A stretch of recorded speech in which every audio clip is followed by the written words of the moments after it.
নমস্কার বন্ধুরা, মনীষার হিসেবে আপনাদের সবাইকে স্বাগত। আজ আপনাদের সাথে শেয়ার করব পোড়া রসুন পটলের ভর্তার রেসিপি। চলুন তাহলে দেখে নেওয়া যাক এই রেসিপিটি বানাতে আমাদের কি কি উপকরণ লাগছে। এখানে 5টি পটল নিয়ে নিয়েছি ধুয়ে পরিষ্কার করে। এরপর ছুরি দিয়ে পটলগুলোকে একটু চিড়ে নিয়েছি। পটলগুলোকে প্রথমে একটি ছুরির সাহায্যে চিড়ে নিয়েছি এইভাবে। তারপর ওই চেরা অংশের মধ্যে থেকে একটা করে রসুন দিয়ে দিয়েছি পটলের মধ্যে। পটলগুলোকে এইভাবে যদি ছুরির সাহায্যে আমরা একটু চিড়ে নিই, তাহলে পটলগুলো পোড়ানোর সময় কোনো রকম পটলগুলো ফেটে যাওয়ার সম্ভাবনা থাকবে না, সহজেই পটলগুলোকে পুড়িয়ে নেওয়া যেতে পারে।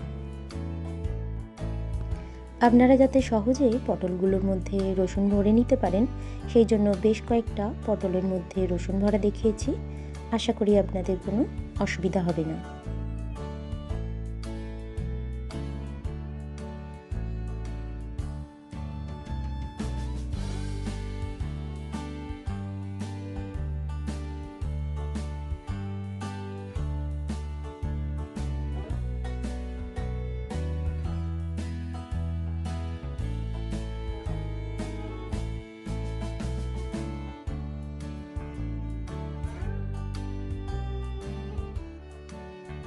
এইভাবে সবগুলো পটলের মধ্যে একে একে রসুন ভরে নিয়েছি।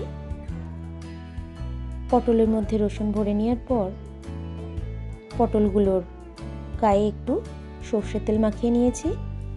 বেশ কয়েক ফোঁটা এখানে সর্ষের তেল দিয়ে পটলগুলোকে মাখিয়ে নিয়েছি।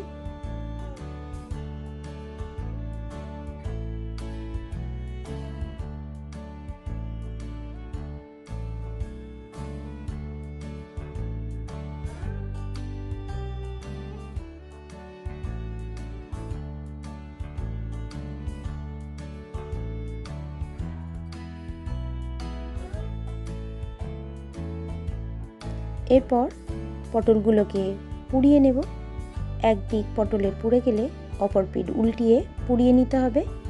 এইভাবে আমি সমস্ত পটলকে পুড়িয়ে নিয়েছি এখানে।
পটলগুলোকে পুড়িয়ে নেওয়ার পর একটি পাত্রের মধ্যে তুলে রেখেছি।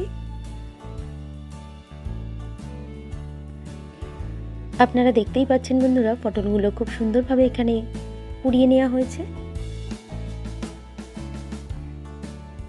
এরপর একটি টমেটো পুড়িয়ে নেব। আমি যে টমেটোটা এখানে নিয়েছি সেটা একটু শক্ত থাকার জন্য ছুরির সাহায্যে এইভাবে একটু টমেটোটাকে চিড়ে নিলাম। তারপর টমেটোটাকে পুড়িয়ে নেব। একটি গোটা রসুন দিয়ে দিলাম, 3টে কাঁচা লঙ্কা দিয়ে দিলাম, আর একটি শুকনো লঙ্কা পুড়িয়ে নেব এখানে। এক পিঠ পুড়ে গেলে অপর পিঠ এইভাবে উল্টিয়ে পুড়িয়ে নিতে হবে।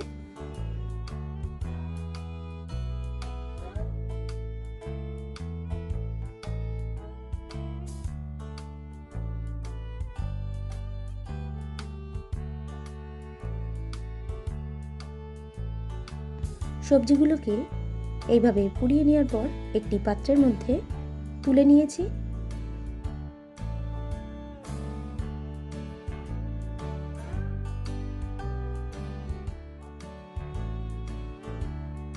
রসুনটা এখানে খুব সুন্দরভাবেই পোড়ানো হয়ে গেছে, দেখতেই পাচ্ছেন বন্ধুরা।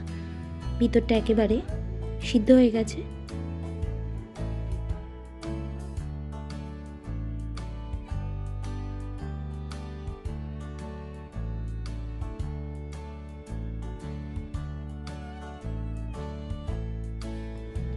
পটলটাকে প্রথমে পরিষ্কার করে নেব। এভাবে পোড়া অংশগুলোকে বাদ দিয়ে দিতে হবে।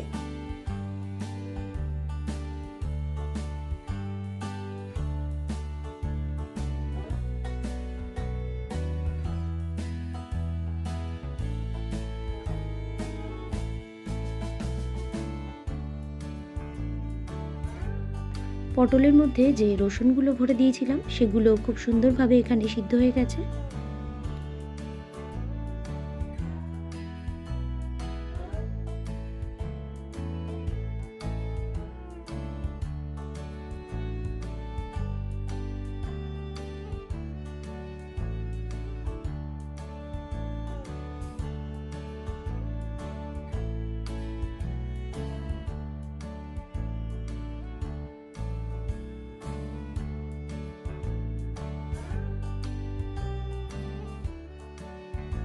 সমস্ত সবজিগুলোকে পরিষ্কার করে নেওয়ার পর একটি পাত্রের মধ্যে নিয়ে নিয়েছি। আর নিয়ে নিয়েছি 1 কাপ পরিমাণ কোচানো পেঁয়াজ। স্বাদ অনুযায়ী লবণ যুক্ত করলাম। 1 চামচ পরিমাণ কাঁচা সর্ষের তেল ব্যবহার করলাম এখানে।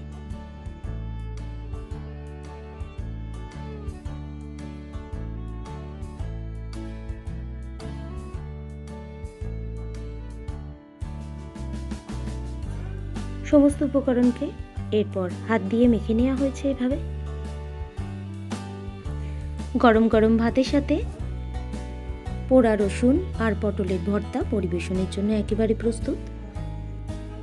আজকের এই রেসিপিটি আপনাদের যদি ভালো লেগে থাকে বন্ধুরা, তাহলে অবশ্যই একটা লাইক করবেন, কমেন্ট করবেন, শেয়ার করবেন।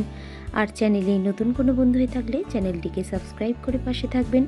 এই ধরনের রেসিপি সবার প্রথম দেখার জন্য পাশে থাকা বেল আইকনটিতে প্রেস করে রাখবেন।